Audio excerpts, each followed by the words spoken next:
Hello बच्चों, आपका स्वागत है स्क्वायर क्लासेस के इस क्लास में, जिसमें हम पढ़ेंगे एक चर वाला रैखिक समीकरण। तो हम समझते हैं बच्चों, सबसे पहले एक चर वाला रैखिक समीकरण होता क्या है। तो सबसे पहले हम किसी समीकरण को लेते हैं। जैसे हम ले रहे हैं 2x प्लस 4x बराबर 4। समीकरण हो गया एक बच्चों। तो इसमें देखिए बच्चों क्या होता है कि एक चर वाले रैखिक समीकरण में चरों की संख्या एक होना चाहिए। मतलब देखिए, x चर है, y चर है, z चर है, a b c d सब कुछ क्या है, चर है।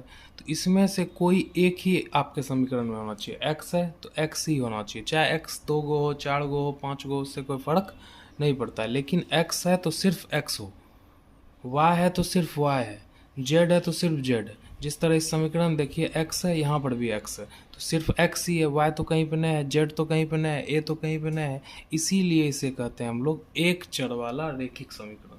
एक चर वाला रैखिक समीकरण कहते हैं। तो समझ गए होंगे बच्चों आप एक चर वाला रैखिक समीकरण किसे कहते हैं। यहीं पे अगर मान लो बच्चों x के जगह यहाँ पे 2x है, यहाँ पे 4x है, तो x के जगह मान लो यहाँ पे y रहता, ठीक, यहाँ पे मान लो y रहता, तो y रहने के कारण ये हो जाता दो चर वाला समीकरण।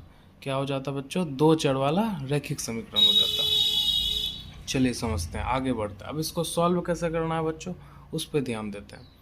करना ये है बच्चों हमको कि इसमें हमको x का मान निकालना है। क्या करना है बच्चों? x का मान निकालना है। तो x का मान निकालने का मतलब हुआ कि एक साइड सिर्फ x होना चाहिए, बराबर के उस साइड कोई ऐसा संख्या होना चाहिए जो x का मान कहलाए। ठीक है, तो हम इसको सॉल्व करने के लिए देखिए एक तरीका ये है कि आप जो कर सकते हैं वो कर दीजिए। ठीक है, आप जो कर सकते हैं वो कर दीजिए। बराबर के इस साइड, इस साइड, मतलब कि बराबर के राइट साइड बच्चों जो संख्या है, या बराबर के लेफ्ट साइड जो संख्या है, उसमें हम जो कर सकते हैं वो कर देंगे। जैसे देखिए बच्चों, हम 4 को लेते हैं। हम 4 को क्या कर सकते हैं ये बताइए बच्चों? कुछ नहीं कर सकते हैं, क्या कि 4 अकेला है, हम कुछ नहीं कर पाएंगे इसमें।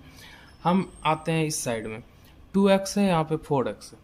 अब ध्यान से देखिए बच्चों, 2x और 4x आपस में जुटेगा। आप अलजेब्रा पढ़े हैं तो आपको पता होगा, आराम से जुट जाएगा, क्योंकि पावर भी सेम है और चर भी सेम है। तो जो कर सकते हैं वो कर देना, तो कर दीजिए। 2x प्लस 4x कितना हो जाएगा बच्चों? 6x हो जाएगा। लिख दिए 6x बराबर में क्या है? 4।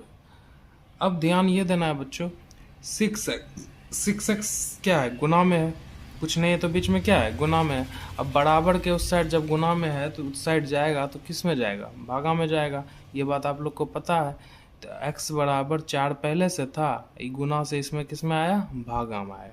तो x बराबर क्या हो गया? 4/6। इसको कटा दिए 2 से 2 बार में, इसको कटा दिए 3 बार में, तो आपका आंसर आ गया x बराबर 2/3। और ऐसे भी गुना भागा से अच्छा है कि सटा तो बटा, सटा हुआ था तो इस साइड आएगा तो बटा में आएगा।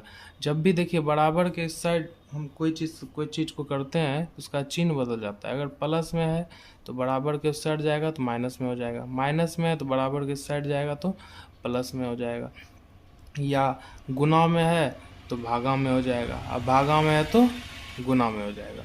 और एक बात यह है कि बराबर के जैसे 1/2 बराबर 2/1 है, तो हम इसमें कोना कोनी गुना कर सकते हैं। क्या कर सकते हैं बच्चों? कोना कोनी गुना कर सकते हैं। 2 दूनी 4 हो जाएगा, 1 गुना 1 1 हो जाएगा, तो 1 बराबर हो जाएगा 4, इस टाइप से। तो चलिए इसी तरह हम देखते हैं दूसरा नंबर क्वेश्चन बच्चों। आपको समझ में आ गया होगा ये वाला। जैसे हम दूसरा क्वेश्चन लेते हैं बच्चों, 3x प्लस 2x बटा 20 बराबर 4। ठीक है बच्चों, तो इस क्वेश्चन को अब सॉल्व करते हैं। देखिए, हम 3x प्लस 2x बटा 20 है बराबर 4 है। हम 4 को तो कुछ कर नहीं सकते हैं, इसमें देखते हैं हम क्या कर सकते हैं। इसमें हम कर सकते हैं कि बच्चों 3x प्लस 2x को आराम से जोड़ सकते हैं। 3x प्लस 2x कितना हो जाएगा बच्चों? 5x हो जाएगा। हम जोड़ दिए, ठीक है, 20 का 20 लिख दिए। अब बराबर में कितना है बच्चों? 4 है। अब देखिए बच्चों कि हम आपको बताएं कि कोना कोनी गुना होता है। कोना कोनी क्या होता है? गुना। तो इसके नीचे में कुछ नहीं है बच्चों, तो क्या है? 1 है। 1 इधर आ जाएगा, 20 उधर चले जाएगा, तो 1 इधर आ गया, तो 1 इधर आया तो यहाँ हो गया 5x गुना 1 अब 20 उधर गया तो 4 पहले से था तो गुना क्या हो गया 20 हो गया। तो 5x गुना 1 कितना हो जाएगा बच्चों 5x ही हो जाएगा।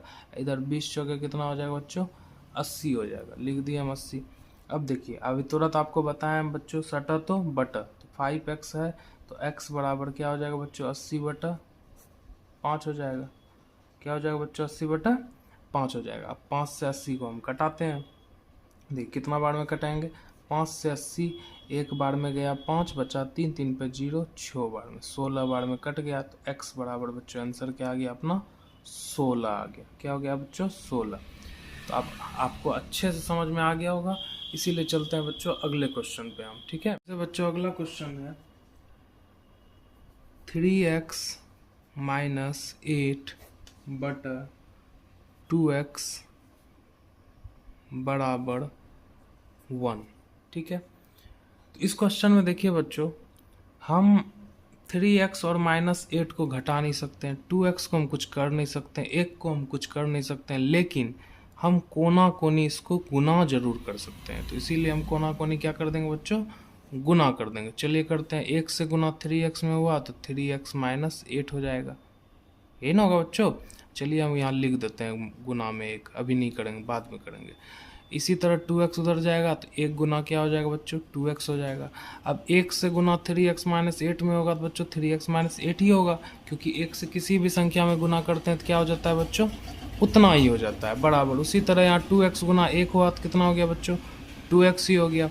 तो उसी तरह देखिए बच्चों, अब हम क्या करेंगे एक जैसा को एक जगह कर लेंगे, एक जैसा को एक जगह कर लेंगे। तो चलिए करते हैं, हम क्या करेंगे बच्चों 2x को इधर लाएंगे और -8 को उस साइड भेज देंगे। तो जैसे 3x पहले से इधर था, 2x प्लस में इस साइड कुंची में आएगा बच्चों माइनस में आएगा, 2x आ गया, ठीक। ई प्लस में था इसको डायरेक्ट हम उधर भेज दिए, सॉरी माइनस में है उस साइड कुंची में जाएगा बच्चों प्लस में जाएगा। अब इसको सॉल्व कीजिए, 3x में 2x चले गया बच्चों, क्या बचा सिर्फ x बचा, इधर x बराबर क्या हो गया 8 हो गया। तो यही आपका क्या हो गया बच्चों आंसर। बहुत अच्छे ढंग से आपको समझ में आ रहा होगा। जैसे बच्चों अगला क्वेश्चन है 5x बटा 2x - 1 बराबर 2। अब इसको सॉल्व करते हैं। तो यहाँ तक तो आपको बच्चों अच्छे से समझ में आ गया होगा। ये क्वेश्चन को आप खुद से भी सॉल्व कर सकते हैं। अगर खुद से सॉल्व कर सकते हैं बच्चों तो वीडियो को थोड़ा पॉज करिए और अपने से बनाइए, और हम भी बनाते हैं और दोनों मिलकर अपना आंसर मिलाएंगे, देखते हैं आपका आंसर सही मिला कि नहीं। चलिए बच्चों इसको सॉल्व करते हैं। 2x में 1 घटेगा नहीं, कोई बात नहीं। 5x को हम कुछ कर भी नहीं सकते हैं, 2 को हम कुछ कर नहीं सकते, तो हम क्या करेंगे कोना कोनी गुना कर देंगे। सबसे मस्त तरीका, 1 से गुना 5x में हुआ 5x ही हो गया, और 2 से गुना इसमें करना है तो इसीलिए 2 × 2x - 1 लिख देंगे, ठीक है। तो 5x बराबर हो जाएगा 2 दूनी 4x माइनस 2 गुना 1 2 हो गया। अब हम क्या करेंगे, क्या 4x एक जैसा है, इसको इधर ला लेंगे तो क्रिया हो सकता है, तो हम ला लेंगे। तो 5x प्लस में इधर कौन सी में आएगा बच्चों माइनस में, 4x बराबर क्या है इधर -2 है, तो 5x में 4x चले गया, x बचा, तो x बराबर आंसर क्या आ गया बच्चों -2। तो आप अपना भी देखिए बच्चों आंसर -2 आया है, तो बिल्कुल सही आया है।